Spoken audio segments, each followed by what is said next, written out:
So hey everyone, I'm coming today to you to make this banana oats pancakes recipe with you. This is actually going to be my first time doing it. This is from the Fixie cookbook, the 21-day fix with Autumn Calabrese. She has a recipe for hotcakes, which I'll probably post, that's kind of similar to this. And she has a video of her doing that. So that's another alternative. But this is banana oat pancakes, and I'll post the recipe. So what we're gonna do is we're gonna mix it all in this little blender. 1 cup of unsweetened almond milk. And I got 2 large eggs.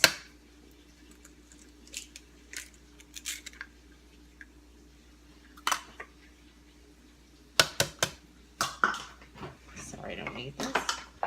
Out of the way.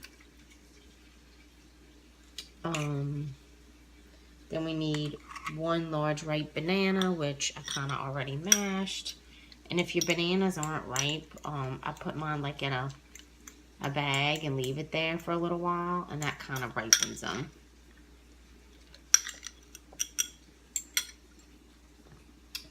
Then we need a half a teaspoon of ground cinnamon.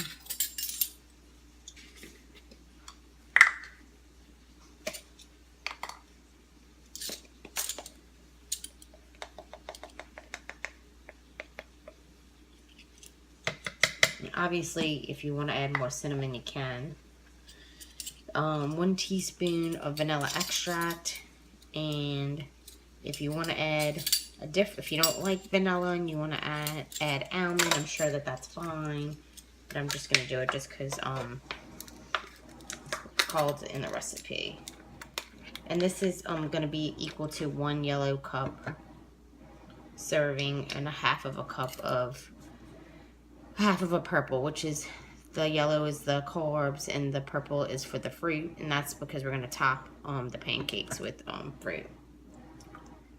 So there's your 1 teaspoon of vanilla extract. We need 1 teaspoon of baking powder. So I got my baking powder here.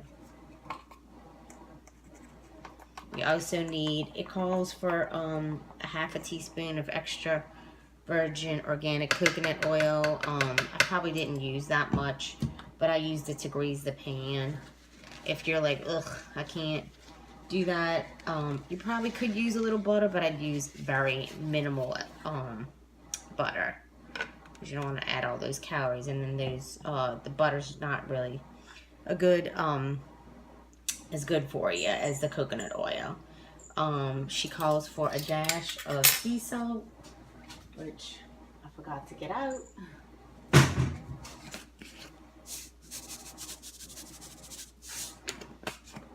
And 2 cups of rolled oats, gluten-free. So I got that in here. Alright, so looks like I got everything in. So we're gonna mix it up, see how this comes out.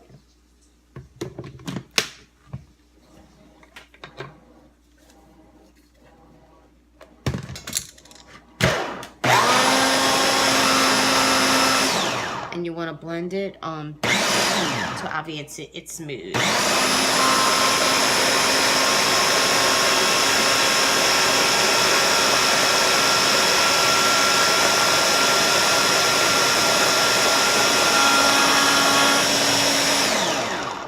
While I'm doing this, I'm going to go ahead and probably should have already started my pan going. Got my spatula, and I'm using like a non-stick pan. If you have one of those skillets that you want to use, you can use that too.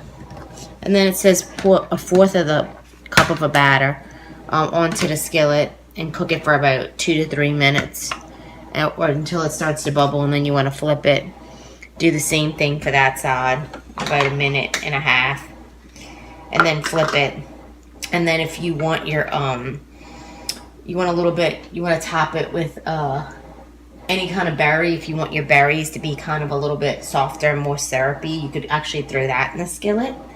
Or this doesn't have a protein in it, so if you want a protein, you actually could add some non-fat Greek yogurt, and you could put it on top of the pancakes and then put the berries on top. If you don't find it sweet enough, you can add like honey or stevia to it. My measuring cup, second measure out of fourth. I like to be exact as the recipe goes, because I'm not good at improvising.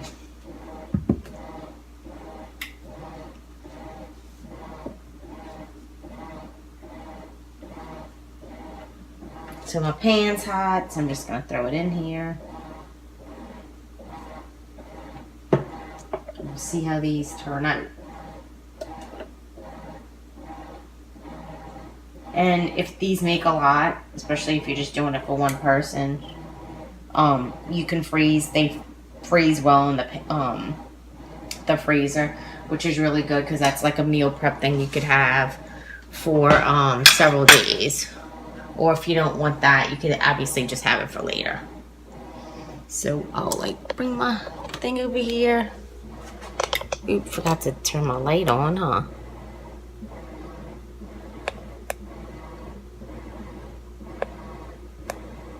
Guess my light's dead. So I'm looking and it's already starting to bubble a little bit. So obviously you might have to put coconut oil a little bit more in there in between. And you might be able to fit more than 2 at a time. But my skillet is small.